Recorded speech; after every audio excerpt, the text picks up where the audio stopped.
Growing up, my parents always said, find something you love to do because then work isn't work, and I have found something I love. My name is Stephanie Guth, and I studied culinary management and the Italian arts program at George Brown College. I actually went to the University of Guelph before I went to George Brown, and I was taking a hospitality and tourism course. I was able to take some restaurant and food and wine courses in that program, and from there I realized that I was a lot more interested in the back of house than the front of house. When I decided that I wanted to become a chef, I knew that George Brown was the school to go to because their reputation in the city was unmatched.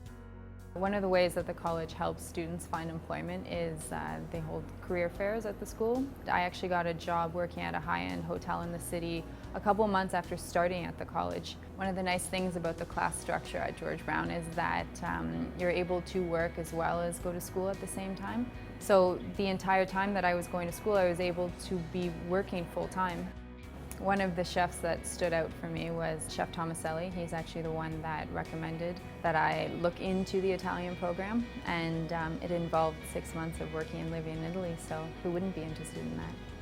The last semester of the Italian program, you get to come back and work at the student-run restaurant that George Brown runs, which is called the Chef's House. And there you got to showcase your Italian menu, do some food and wine pairings, and be involved in every step of service. I'm currently working as a cook at Toga by Tom Brody in the Ritz-Carlton.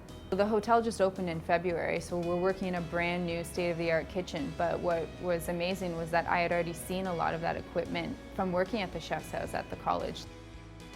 One of the most important pieces of advice I got from a chef at George Brown was to never burn any bridges. Toronto's a big city, but the restaurant industry is very small, and there's no 6 degrees of separation. There's 1 degree of separation. Everybody knows everybody somehow. If you've decided that cooking and the restaurant industry is really for you, then George Brown is a great launching pad. From there, the sky's the limit.